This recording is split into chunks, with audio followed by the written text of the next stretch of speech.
Bonsoir. Alors, toujours dans le cadre de cette présentation de l'œuvre de Théophile Gautier, Le Chevalier Double, nous allons voir qu'est-ce que c'est qu'une nouvelle fantastique.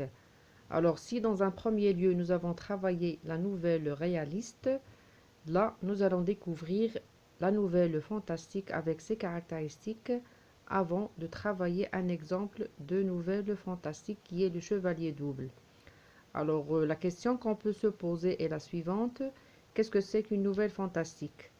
Alors, la nouvelle fantastique est un récit qui se caractérise par l'irruption d'éléments inexplicables qui sèment le trouble et menacent la vie quotidienne normale des personnages.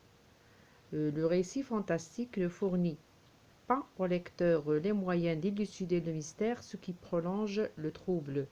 C'est-à-dire, le fantastique, c'est le fait de faire intervenir des choses anormales, des choses bizarres ou bien étranges qui n'ont pas d'explication, des choses inhabituelles dans un récit. Et bien sûr, l'objectif, c'est créer le suspense et pousser le lecteur à suivre la lecture jusqu'à la fin de l'histoire. Puis, il ne faut pas confondre le fantastique avec la science-fiction parce que la science-fiction est liée aux technologies, aux inventions ou bien aux créations faites par l'être humain, des choses qui peuvent peut-être se réaliser un jour au futur.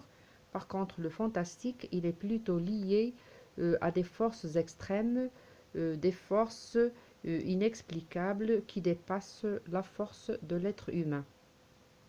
Alors, l'univers fantastique se caractérise ou bien en s'appuyant sur la réalité, le récit fantastique dépeint un univers vraisemblable où les personnages sont presque ordinaires, réels, c'est ce qui le distingue du récit merveilleux. Ainsi, pour le lecteur, un récit fantastique ne serait plus qu'une histoire simple où se mêle quelque chose de troublant. L'univers fantastique est donc construit à partir de faits naturels qui appartiennent au domaine du possible.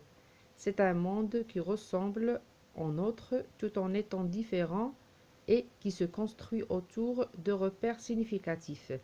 Donc là, dans l'univers fantastique, euh, on a souvent recours euh, à l'obscurité, à l'incertitude, au doute, aux choses angoissantes, à l'irrationnel ou bien le surnaturel. Donc là, comme vous pouvez le remarquer, vous avez des mots qui sont marqués par le fluorescent et ce sont des mots qui ont un rapport plutôt avec le fantastique. Donc là, quand on parle de choses fantastiques ou bien quand on veut faire intervenir le fantastique dans un récit, souvent il y a l'obscurité, c'est-à-dire il y a un manque de clarté, il y a des trucs sombres si vous voulez, c'est-à-dire on ne voit pas clairement et donc il y a sentiment de peur, sentiment d'attente et d'angoisse. Donc l'obscurité fascinante de la nuit, l'incertitude des petits matins, l'espace clos des chambres, le symbolisme angoissant du blanc et du noir.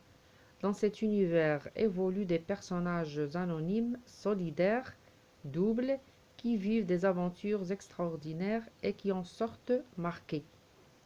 Le récit fantastique relate donc des événements irrationnels et met en scène des personnages surnaturels.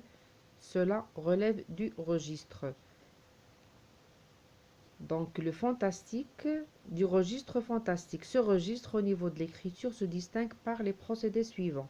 C'est-à-dire toujours dans le récit fantastique, on a recours au registre fantastique et quand on dit le registre fantastique, c'est-à-dire dans le texte ou bien dans le récit, il y a certains éléments qui ont un rapport justement avec le fantastique ou bien le surnaturel ou bien l'irrationnel ou bien encore l'inhabituel. Alors, parmi les moyens qu'on peut utiliser dans un récit fantastique, il y a d'abord les champs lexicaux de la peur, de la mort, de la folie, un point de vue interne, c'est-à-dire la narration est souvent faite à la première personne pour faire partager au lecteur des incertitudes.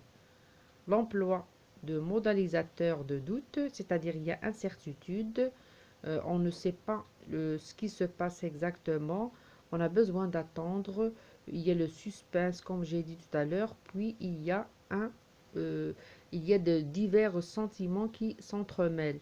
Donc l'emploi de modélisateurs de doute, une syntaxe propre à l'expression des sentiments, c'est-à-dire des phrases interrogatives et exclamatives, une ponctuation adaptée, les points de suspension, des figures de style comme l'hyperbole, la comparaison, la métaphore, l'antithèse, qui soulignent le caractère insolite et accentuant l'intensité dramatique. C'est-à-dire tout simplement, dans le récit fantastique, on a souvent, comme j'ai dit, recours au champ lexical de la peur, puis souvent on a aussi recours à des figures de style et vous avez comme registre le registre fantastique. Alors là, ce sont les leçons de langue que vous pouvez avoir sur le fantastique ou bien sur le récit fantastique, c'est-à-dire il faut finalement travailler plutôt sur les figures de style et les registres, et ce sont des vidéos que je vous ai déjà proposées auparavant. Alors en attendant une nouvelle vidéo, je vous souhaite une très bonne chance et à très bientôt.